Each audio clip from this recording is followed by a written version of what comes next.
Aujourd'hui, nous allons aborder un sujet qui va peut-être transformer votre vie, aussi bien personnelle que professionnelle. On va parler de la légitimité. Comment se reconnaître et comment faire pour enfin se sentir légitime dans sa propre vie. Et surtout, qu'est-ce que ça signifie vraiment de se sentir légitime dans sa vie.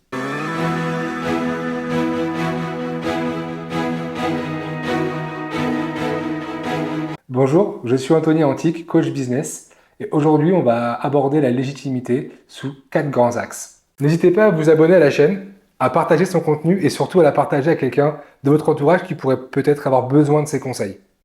Le premier point qu'on va aborder, c'est oser l'inconfort. Alors, pour le coup, c'est quelque chose qui est difficile à mettre en place, mais tellement gratifiant. Par exemple, quand il a fallu que je commence à me mettre sur YouTube, à commencer à tourner mes vidéos YouTube, j'ai eu beaucoup de mal avec l'éclairage, la caméra, entendre ma voix, voir mes expressions, voir mon visage, voir le reflet que je pouvais renvoyer à la caméra. C'était extrêmement inconfortable. Alors oui, j'ai fait des vidéos, je les ai supprimées, je les mets pas, je les mets, je veux plus, j'y vais pas. Jusqu'au jour où je me suis dit, et si maintenant j'essaie de tourner, et même si je ne trouve pas ça parfait, je l'envoie quand même. Le jour où je l'ai fait et que j'ai sorti ma première vidéo, j'ai un sentiment de fierté, d'accomplissement qui m'a rempli. J'étais fier de moi d'avoir osé sortir de ma zone de confort, d'avoir osé faire quelque chose que je trouvais difficile. J'ai une question pour vous. Quand êtes-vous sorti pour la dernière fois de votre zone de confort? Est-ce que vous arrivez aujourd'hui à vous reconnecter à cette sensation de réussite, de fierté qui vous remplit? Rappelez-vous cette sensation. Et à chaque fois que vous hésitez, à chaque fois que vous avez peur de sortir de votre zone de confort, reconnectez-vous à ce sentiment de fierté, de plénitude, d'énergie. J'ai envie de vous mettre au défi cette semaine. Donc je vais vous inviter à identifier une action qui pourrait vous faire sortir de votre zone de confort et de la programmer et de l'effectuer avant la semaine prochaine. D'ailleurs, je suis curieux de voir vos commentaires sur ce sujet en dessous de la vidéo. Sortir de sa zone de confort, c'est élargir sa zone de confort. Souvent, on va pas bouger, on va se scléroser, on va rester coincé, bloqué dans une situation, dans un problème, parce que on n'ose pas simplement faire un pas, sortir de cette zone. C'est un petit peu comme l'image, par exemple, d'un enfant qui ne sait pas marcher. Donc il va marcher à quatre pattes. Sa zone de confort, c'est je marche à quatre pattes. C'est facile, il sait faire, l'apprentissage est OK et on n'en parle plus.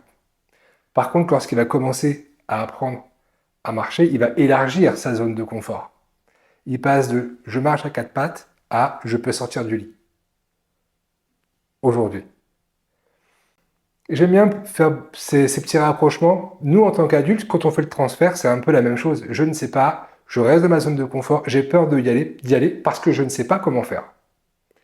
Je suis perdu. Eh bien, osez l'inconfort, osez de ne pas réussir à le faire.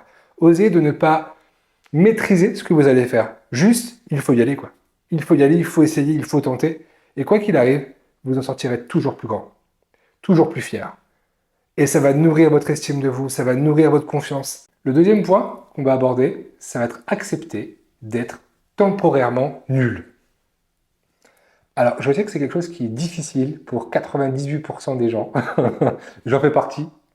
Euh, c'est compliqué. Mais par contre, en acceptant d'être temporairement nul, on s'ouvre à l'apprentissage. Moi, je me souviens du sport quand j'ai commencé le handball. Je vous garantis que j'étais vraiment très nul. Et c'était très compliqué pour moi. Mais par contre, à la force de travail, de répétition, d'approfondir les choses, ben, j'ai fini en équipe régionale. La question que je voulais vous poser par rapport à ça, c'est quelles compétences souhaiteriez-vous développer si vous n'aviez pas peur de l'échec, si vous n'aviez pas peur de ne pas y arriver? Imaginez-vous simplement dans la peau d'un marathonien. Vous avez envie de courir un marathon. Sauf que vous ne faites pas de sport, vous n'êtes pas habitué à courir. Les premières semaines d'entraînement vont être simplement une horreur. Ça va être horrible, très inconfortable. Vous allez vous sentir sûrement nul, vous allez vous dire je ne vais jamais y arriver. Par contre, si je prends des petites notes et que j'arrive à remarquer les petits progrès, je cours au démarrage 5 minutes, puis 10 minutes, puis 15 minutes, puis je me rends compte que je fais mon premier kilomètre, mon 5 kilomètres, mon 10 kilomètres, mon 15 kilomètres. Ces petites victoires, il faut les savourer, ressentez-les à l'intérieur de vous et savourez-les, c'est super important. Cette petite victoire, cette fierté, cette volonté, ce fait de vouloir continuer à avancer malgré le fait que ce soit difficile. Mais derrière, vous êtes fier de vous. Ce qui m'amène au point numéro 3, se laisser le temps d'apprendre une nouvelle compétence. J'ai grandi avec ce leitmotiv en disant que Rome ne s'est pas faite en un jour. Et mine de rien, c'est quelque chose qui m'a beaucoup aidé tout le long de ma vie. Par exemple, il y a une bonne dizaine d'années, j'avais passionné, j'avais une lubie pour la création de sites web. J'ai voulu faire vite et ingurgiter le maximum d'informations rapidement pour essayer de tout refaire rapidement. Et je me suis rendu compte que ça ne fonctionnait pas. Ça ne fonctionnait pas parce qu'il faut laisser le temps à l'information, il faut laisser le temps à la connaissance, il faut se laisser le temps de mettre en pratique et de faire ses erreurs pour pouvoir derrière performer. La chose la plus importante, c'est d'expérimenter. J'implémente, j'apprends, j'expérimente. Je mets en application mes apprentissages pour les implémenter, pour les maîtriser. Il faut se laisser le temps d'apprendre et d'implémenter. Et sur cette histoire de site web, la première fois que j'en ai monté un, j'ai passé quasiment 3 mois. Le deuxième que j'ai monté, j'ai passé à peu près 1 mois. Et le dernier que j'ai monté, on reste sur les sites vitrines, j'ai passé 4 jours. Parce qu'entre-temps, j'ai pris le temps d'implémenter. J'ai appris de la technique.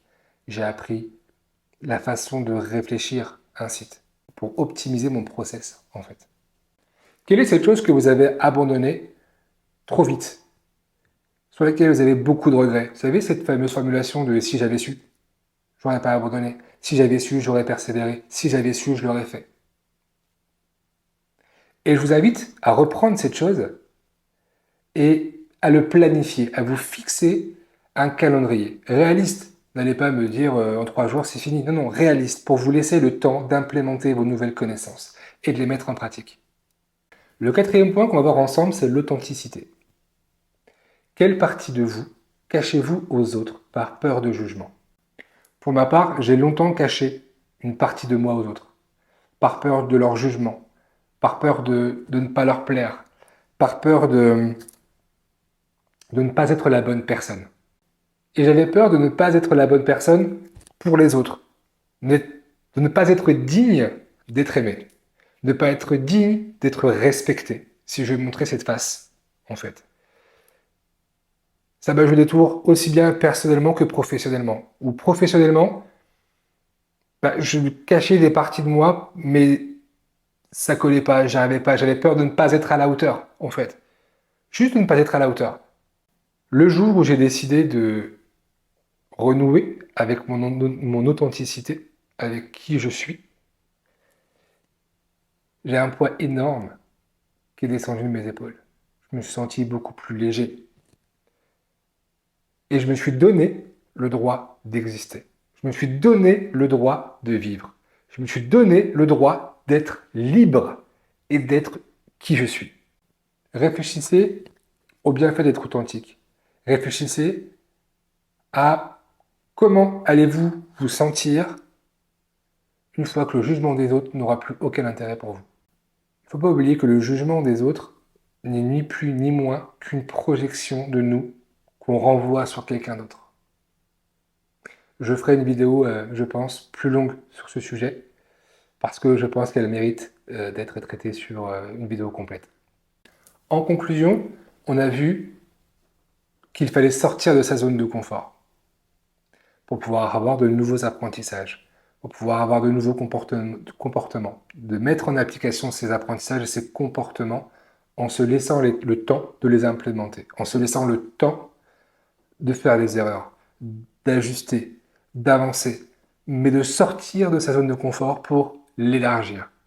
Comme disait Orson Welles, soyez vous-même, tous les autres sont déjà pris.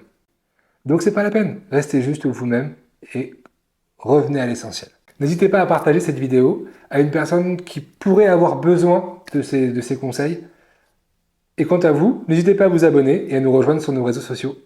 En description juste en dessous, je vous mettrai le lien également d'un petit bonus que je vais vous offrir. En attendant, maintenant, je vous souhaite une excellente journée et je vous dis à la semaine prochaine en forme et de bonne humeur.